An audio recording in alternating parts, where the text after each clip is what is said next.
مصر کے حالات نامساعد تھے۔ امر عاص وہاں حکومت کی غرض سے ایک لشکر لے کر روانہ ہوا۔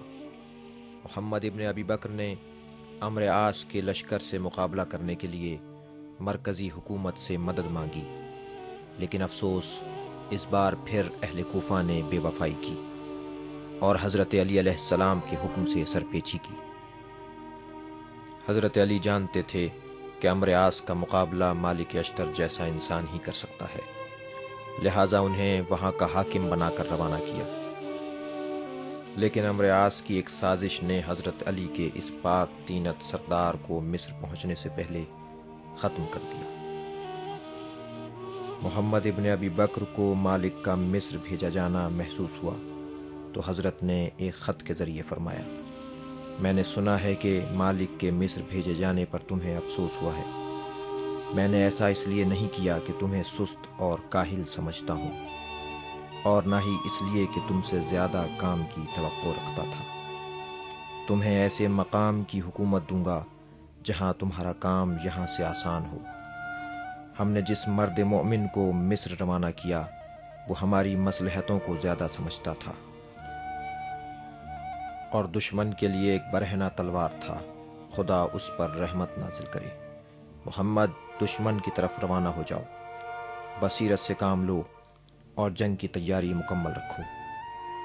محمد ابن ابی بکر نامناسب حالات کے باوجود امر عاص کے لشکر سے مقابلہ کرتے ہیں اور انتہائی شجاعانہ جنگ کے بعد شہید کر دیے گئے۔ ان کے جنازے کو ایک گدھے کی کھال میں ڈال کر آگ لگا دی گئی۔ امام علیہ السلام نے اس ناگوار خبر کو سن کر کئی بار خطبہ دیا اور اہل کوفہ سے بار بار شکوے کیے۔ میں اب ایسے لوگوں کا امیر ہوں کہ جنہیں حکم دیتا ہوں اور بلاتا ہوں تو میرا جواب نہیں دیتے۔ اے عہد شکن لوگو، کس کا انتظار کر رہے ہو؟ کیوں اپنے دین کی مدد نہیں کرتے؟ تمہارا دین کہاں چلا گیا؟ تمہاری غیرت کہاں گئی جس سے تمہیں کوئی احساس ہو؟ میں نے تمہیں تمہارے ہی بھائیوں کی مدد کے لیے بلایا تو ایسے اونٹ کی طرح آہو فغاں کرنے لگے جس کے سینے میں درد ہو اور کمر پر زخم، اور میری آواز پر ٹس سے مس نہ ہوئے۔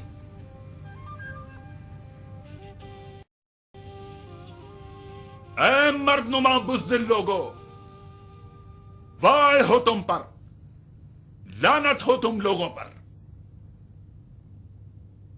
کاش علی نے تم کو نہ دیکھا ہوتا، کاش علی تم کو نہ پہچانتے ہوتے۔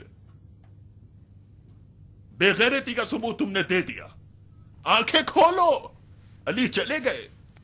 چلے گئے تو چلے گئے، اہانت پر اہانت۔ ان کا پیچھا کیوں نہیں چھوڑتے جنہیں گالیاں سننے کو مل رہی ہیں اور ہر بات پر تحقیر ہو رہی ہے؟ کیا چاہتے ہو؟ علی نے سرزنش کے علاوہ کوئی اور بات کی؟ اہل کوفہ آج تک طبل کی آواز پر ناچے ہیں، اتنی جانیں دے کر تھک چکے ہیں۔ دشمن نے شہر انبار پر قبضہ کر لیا ہے، بلا سے انبار کے بعد کوفے کی نوبت ہے، جائے جہنم۔ یہ لوگ چاہتے ہیں کہ چند روز خون و شمشیر سے دور رہیں اور اپنی ذہنی تھکان کو دور کریں۔ انہیں آرام سے کیوں نہیں رہنے دیتے؟ ذرا باہر نکل کے دیکھو، تم شام کی بوڑھی عورتوں کا مقابلہ تک نہیں کر سکتے۔ مسجد و محراب کی حرمت اس بات کی معنی ہوئی کہ علی تمہارے واقعی چہرے کو بے نقاب کر دے۔ اب میں اسے بیان کرتا ہوں۔ اپنے عقد ناموں پر تجدید نظر کرو، اپنے عہد ناموں کو دوبارہ دیکھو۔ عرب اپنے خون کے ساتھ بیعت کرتا ہے، تم اپنے کون سے وعدے پر قائم رہے؟ کوفے کو دشمن کے حملے کا خطرہ لاحق ہے، اور تم سفید داڑھی والے رنگین مزاج اپنے آرام و آسائش کی باتیں کرتے ہو۔ معاویہ کے سپاہی حق رکھتے ہیں کہ تم جیسوں کے جو خواہ مخواہ کے معتبر بنے بیٹھے ہو فتووں کے بغیر تمہارے گھروں میں گھسائیں اور تمہاری عورتوں کے پکائے ہوئے کھانوں کو تلخ و شیریں کریں۔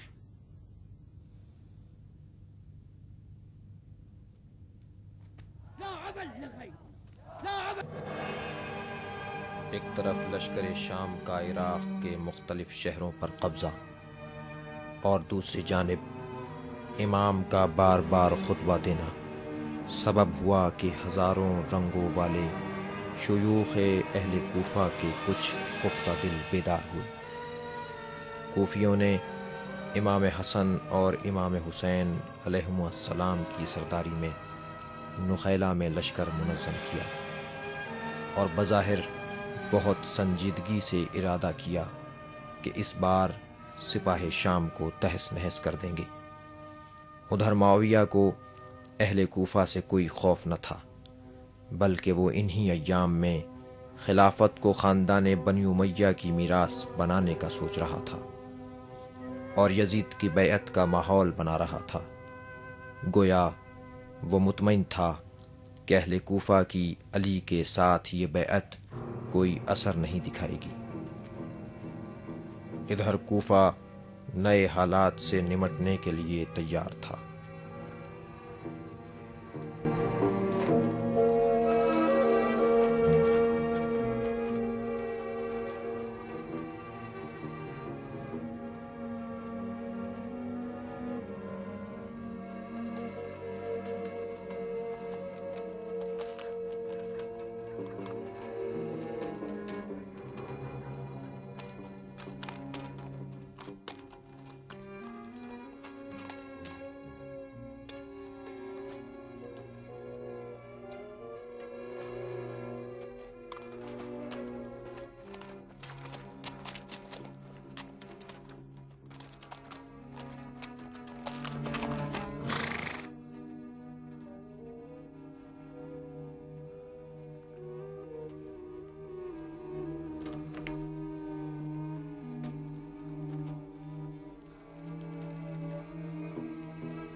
ارے وہ سعدون کی سلطنت کو توڑنے شیر کا دل چاہیے۔ کون ہو تم؟ بتاؤ کون ہو تم؟ مہمان ہوں۔ مہمان؟ جہاں تک مجھے یاد ہے میں نے کسی کو دعوت نامہ نہیں بھیجا۔ میں کوفے میں مسافر ہوں، یہاں کسی کو بگو مت باغی۔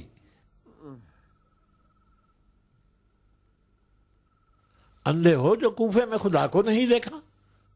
خدا کو؟ کیا تمہیں بس اتنا ہی سکھایا گیا ہے کہ ہاتھ دھو کر سزا کے خوف سے رکوع و سجود میں چلے جایا کرو؟ مجھے کیا کرنا چاہیے؟